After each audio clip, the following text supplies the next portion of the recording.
Hi, I'm Brittanie Wright, and I'm so excited to be able to have the opportunity to share my story with you about how Sandy's book, The Beautiful Wife, has forever changed my family's life, my life, and my marriage. I wanted to start off saying my husband and I have been married for 6 years. We've been together for 10. We have two beautiful children, 3.5 years old. They're twin boy girls. And I'm just going to share with you how I got introduced to Sandy's book and what it did for me. And then I want to share with you what it's continued to do for me a year later. So I was scrolling through Facebook, and one of my friends had posted The Beautiful Wife book. And I inquired with her about it and asked her, what this book was about and asking her questions about it. And I felt like it was something perfect that I needed in my life at that time. We weren't really going through anything major. There weren't any there was no cheating, there was no infidelity, there was no lying, there was no this. But our marriage was just mundane. It was routine. And I knew there had to be more for marriage. I knew that God had something else planned for us, that there was excitement and there was love and there should be passion. And I just felt like we were missing that. So I grabbed this book. I downloaded it on my Kindle. I also got the journal to go with it.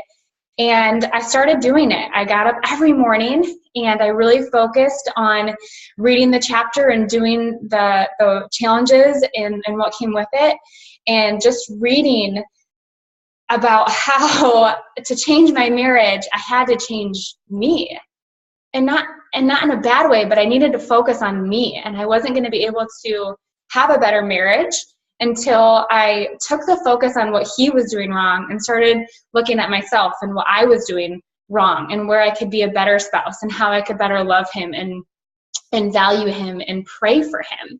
And that was one of the key things that I had taken from Sandy's book, is to pray for your husband.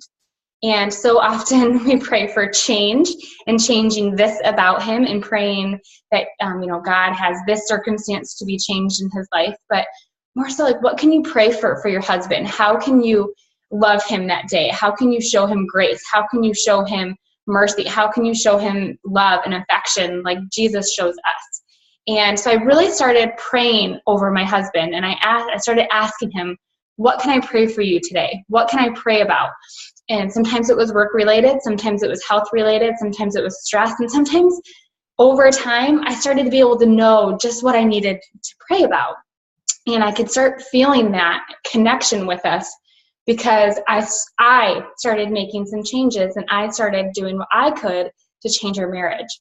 And now there were a ton of other things that we started doing and getting back to date nights and self-care for myself and putting myself first. But what really changed our marriage, what really changed me and Sandy's book was the chapter on sex. And my husband and I were getting ready to go on a vacation, just the two of us, to Mexico. And I grabbed my book because I wanted to make sure I continued to read the chapters and to continue to grow. And I got to this chapter and I was like, this is going to be really weird. Like, what does the Bible say about sex? How can this be applied? Like, what is this all going to be about? And ironically, it was a chapter that I was reading as my husband was sitting next to me on the flight. And one thing, one moment, one sentence has forever changed our life. And in this chapter, she talks about, what does God think about sex? And so I just want to read to you the passage that stuck out to me really fast because it is the essence of my story. So she says in her book, as a follower of Jesus Christ, I love Muslims and I want them to come to full knowledge of him. But who will show them the way if the Christian population dwindles by comparison? The command to be fruitful and multiply demands our attention. Pray that God will accomplish this purpose through your family and trust him to guide you each step of the way. I didn't need to read anymore because my world was rocked. My heart was rocked. And I just felt the sense in my spirit that God was speaking directly to me. So let me tell you a little bit about that. My husband and I at that point in time had 2 kids. We had a twin pregnancy and there were only 2 kids. I've only ever wanted 2 children. We talked about that before we got married. And, I still voiced those same wants and desires, and that I just wanted 2 children. And they were old enough now. They were in school. I was trying to start a business, and I had huge hopes and dreams and visions for what this business was going to be. And, interrupting our family and adding more and the finances to that, and my body went through heck, with the pregnancy and gaining 80 pounds and losing it. And it was all these reasons that I didn't want to have any more kids. My husband, on the other hand, would love a family, 4 kids, 5 kids. But he was very respectful of my decision, since I was staying home with them and ultimately raising them as a stay-at-home mom. He was very respectful of the decision to not have more. But when I read this chapter, when I read that passage, I just really felt the Lord calling me and speaking to me. And so that doesn't happen often. It's really never happened as strong as it did that day. And I kind of kept it to myself for a few days. And then the next day, I just kept thinking about it. And so I shared the passage with my husband. I shared kind of where my thoughts were. And I was just like, what a concept. Like, I never thought about that in that way. I never thought about having more children as an act of worship or, something we were called to do. I just always thought it was my own decision. So we're in Mexico. We're on this beautiful vacation, and I'm getting up every morning and I'm doing my devotions. And when I do my devotions, I listen to music, and I put on some music, and this song just comes on, and it was, here's my heart, Lord. I will do what you ask. I will do, lead me where you want me. And I could just hear the Spirit calling me, like, your family's not done. Your family's not complete. And I was just, I sat there sobbing on the porch in the morning while my husband was still sleeping. And I just was like, what is going on? Like, what is all this? Like, this is crazy.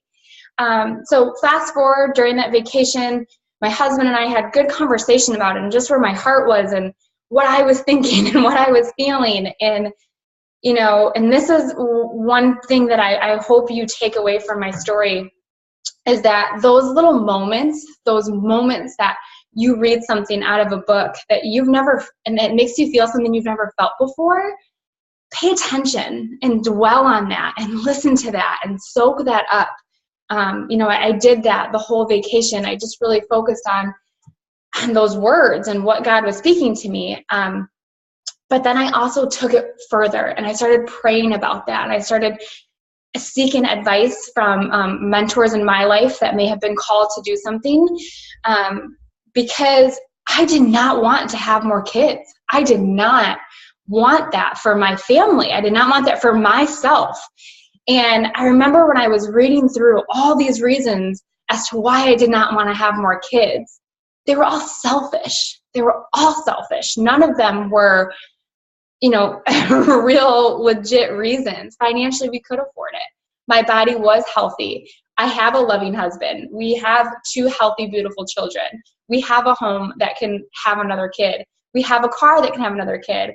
My business, it will always be here. I didn't start the business to make it this big, grand thing. And so all of these reasons were very selfish. And I remember coming back from vacation and just praying on this and sobbing and weeping. And one day at church service, our pastor got up and talked about sacrifice. And again, it was one of those moments that just stuck out to me. And it was, he was talking about how God sacrificed his son and for us, for people he didn't, know or see or met yet. He sacrificed for us. And here we are in our world. And what were we sacrificing for our God? What were we sacrificing? And I remember sitting in service and just started bawling and trying to hold my composure, because my husband was probably like, what's going on?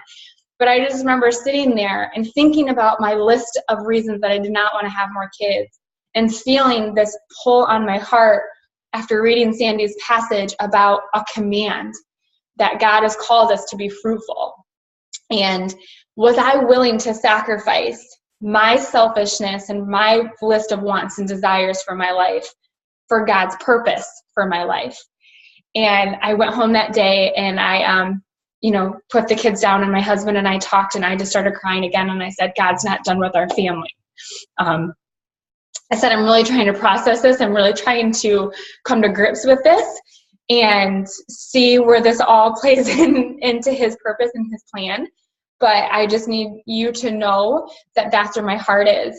And, he was kind of taken aback as a guy. You have an emotional wife, and this big bomb dropped on you. And so we continued to chat, and we continued to have open dialogue, and I continued to pray.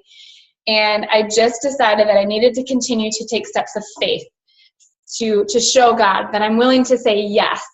And I'm willing to open these doors because I trust you, and because I want your purpose and your vision for my life.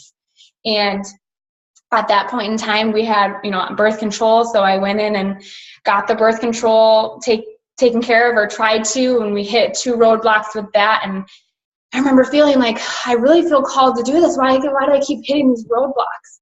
And, when God calls you to do something, when he plants a little seed in your heart after reading something or hearing something, it's not a promise that it's going to be a smooth sailing ride.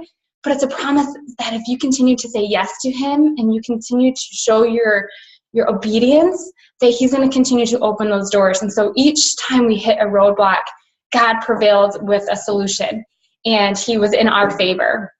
And we ended up, going through everything. And it took us 4.5 months, I think, to get pregnant.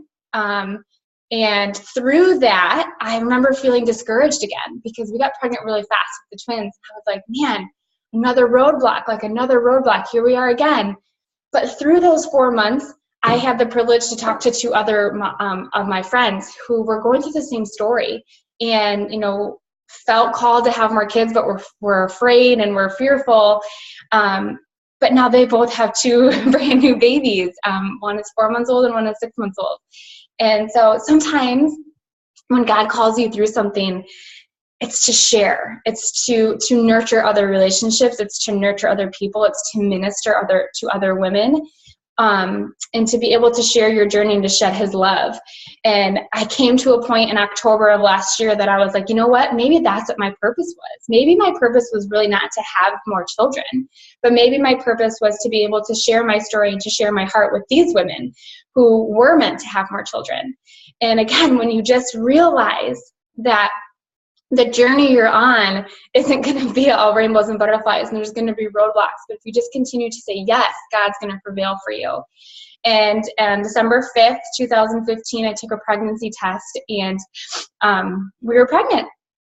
And I am due in 4 weeks. We are due in August 2016 with baby number 3.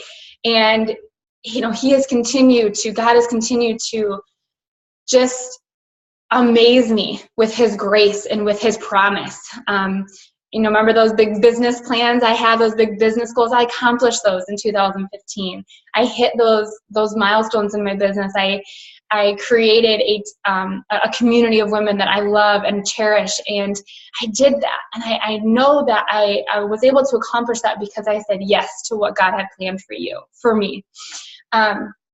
So I guess my biggest takeaways that I have learned through this year journey and what Sandy's book prompted for my life was that sometimes we have to put our selfishness aside and conquer and to go after God's dream and God's vision for us. And when we do that, it's going to be far greater than anything we can ever imagine. And so maybe, it's really difficult for you to say yes to something, but take prayer. Pray over your husband, pray over your marriage, pray over your life. And when I did that, and when you do that, God's going to be able to do amazing things through your story and through you.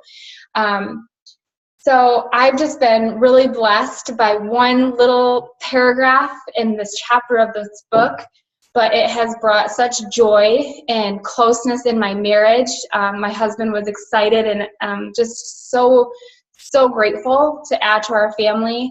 And,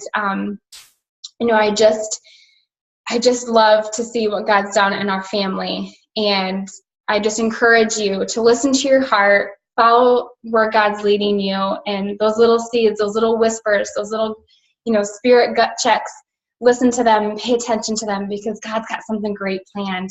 Thank you, Sandy, for writing and sharing such an amazing book and sharing your heart with us so that we can grow in our heart. And I thank you for listening. And